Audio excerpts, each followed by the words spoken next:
Hello everyone, this is the video of electromagnetic induction, or in this video we are going to talk about dealing with damped oscillation. Damped oscillation के साथ कैसे deal करना है हम उसकी बात करने वाले हैं।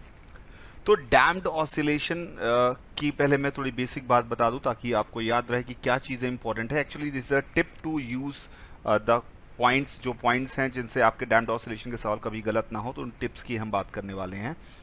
तो कुछ बातें मैं आपको बता दूं। इसमें आपको पता है डैम्प्ड ऑसिलेशन का अगर मैं डायग्राम सोचने की कोशिश करूं तो स्प्रिंग मास सिस्टम अगर हमारे पास है कि स्प्रिंग मास सिस्टम है और स्प्रिंग मास सिस्टम में हमारा विस्कस फोर्स भी काम कर रहा है, F V is equal to minus B V, या फिर हमारे पास अगर एल सी आर तीनों लगे हुए हैं उस केस की बात करें, यानी कि ये सवाल, और इसके साथ साथ एक एल और एक सी और एक आर सर्किट में लगे हुए हैं और वो सर्किट क्लोज किया जाता है, ये सवाल यानी स्प्रिंग मास सिस्टम वाला सवाल विद अ बी, और यहाँ पे सवाल जो एल सी आर वाला सवाल है वो यहाँ पे बी जो रोल अदा कर रहा है, यहाँ पे आर वो रोल अदा करने वाला है। बी और आर इक्विवेलेंट है, ये हमने पहले भी देखा हुआ है।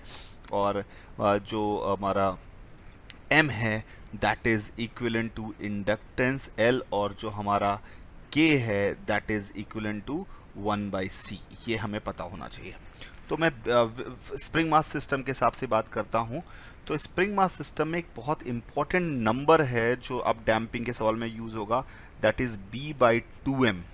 ये सबसे पहले आपको ये नंबर देखना पड़ेगा, b/2m।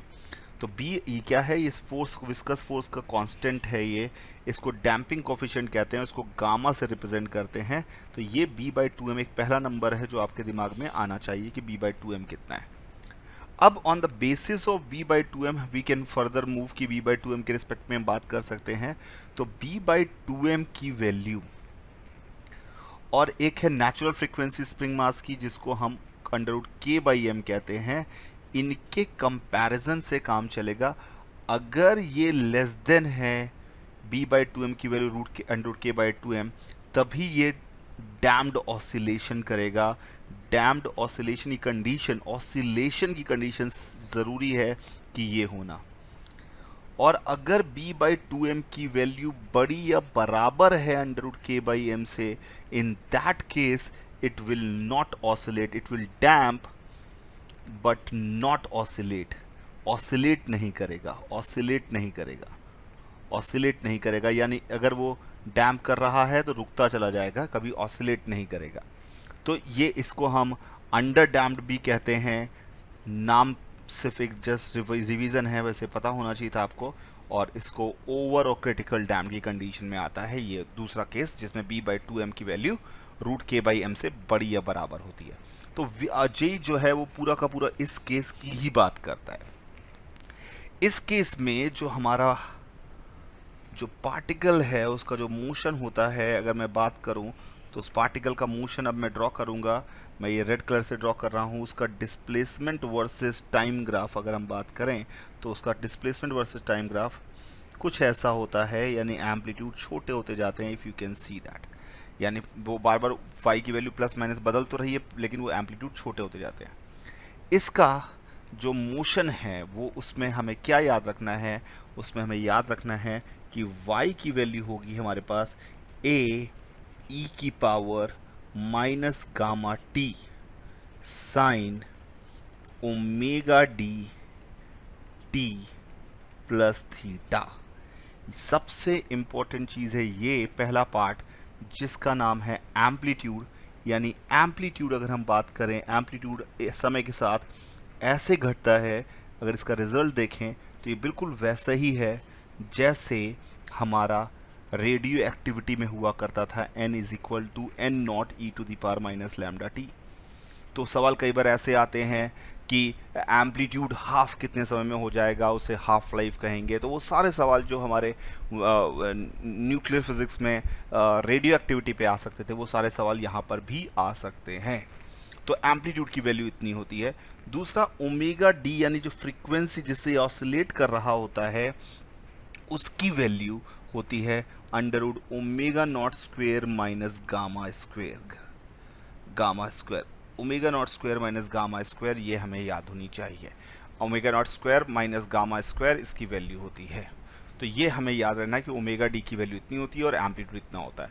तो जेई में जितने सवाल आते हैं, अगर मैं उन सवालों की बात करूँ तो मेजॉरिटी ऑफ द सवाल जो आते हैं वो इस बात पे ही आते हैं कि एम्पलीट्यूड हाफ कितना हो जाएगा। कई बार एम्पलीट्यूड बोलता है, कई बार इंटेंसिटी बोलता है। हमें पता है कि इंटेंसिटी जो है वो प्रोपोर्शनल टू ए स्क्वायर होती है, यानी कि जैसा एम्पलीट्यूड के साथ होगा उसी क्वालिटेटिवली वही सब कुछ इंटेंसिटी के साथ होगा। बस आपको ये याद रखना है कि वो उसका एम्पलीट्यूड का स्क्वायर है। यानी कोई पूछे कि इंटेंसिटी हाफ कितने समय में हो जाएगी, यानी वो पूछ रहा है कि एम्पलीट्यूड ए बाई रूट 2 कितने समय में हो जाएगा। तो आई होप इस बात को समझ में आ रहा होगा आपको मैं क्या कह रहा हूँ। ठीक है, इसके अलावा आपको क्या याद रखना है वो भी एक बहुत इंपॉर्टेंट बात है, उसको हम समझने की कोशिश करते हैं। इस पे भी जे में सवाल आए जो बहुत लोगों ने गड़बड़ की, इसको ध्यान से समझने की कोशिश करिएगा। तो ये हमारे पास मैंने ये ग्राफ बनाया और हमारा पार्टिकल का डिस्टरबेंस अगर ऐसा है, ये हमारा ऐसा है, तो एम्पलीट्यूड तो छोटे होते जा रहे हैं।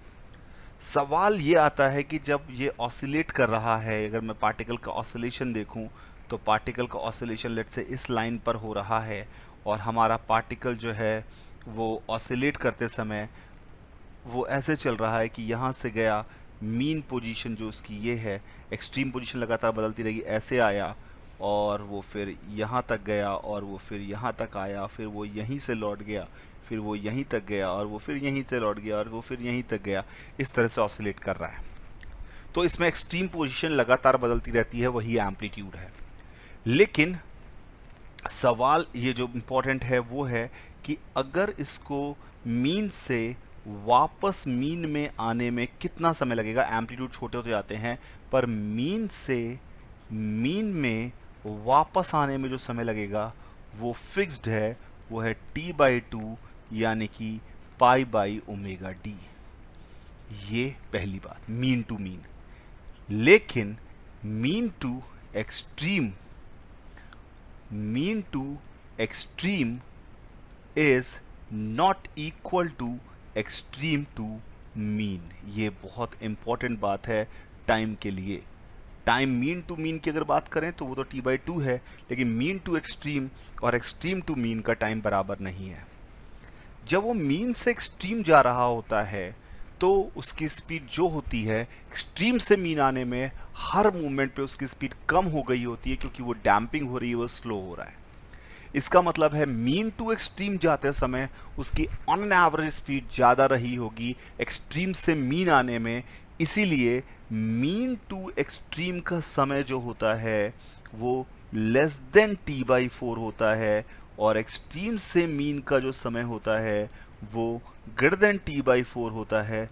ये बहुत इंपॉर्टेंट बात है जो एज अ टिप मैं चाहता हूं कि आप याद रखें, और जो बात मैंने समझाई उसको भी याद रखें, क्योंकि अगर कोई अलग सवाल बनाने की कोशिश भी करेगा तो इन्हीं बातों पर होगा। तो ओवरऑल सारी बातें घूम फिर के आ रही हैं। एक तो एम्पलीट्यूड निकालने की, वो आपको पता है कि वो बिल्कुल वैसे डील करना है जैसे रेडियो एक्टिविटी। इसमें एक सबसे इंपॉर्टेंट चीज़ है गामा की वैल्यू, b/2m की वैल्यू आप देखेंगे कि उसकी वैल्यू कितनी आ रही है, वो डिसाइड करेगा कि डैम्प्ड ऑसिलेशन है भी कि नहीं है। अगर गामा की वैल्यू ओमेगा नॉट यानी नेचुरल फ्रीक्वेंसी से ज़्यादा होगी तो वो डैम्प करेगा पर ऑसिलेट नहीं करेगा, यानी वो लगातार उसका डिस्प्लेसमेंट कम होता जाएगा, वो डिस्प्लेसमेंट की दिशा नहीं बदल रही होगी, ऑसिलेट नहीं करेगा। आई होप आपको ये बात समझ में आ गई होगी। आप इसका इस्तेमाल करिए और प्रैक्टिस करिए तो सारे सवाल आपसे बन जाएंगे। Happy learning.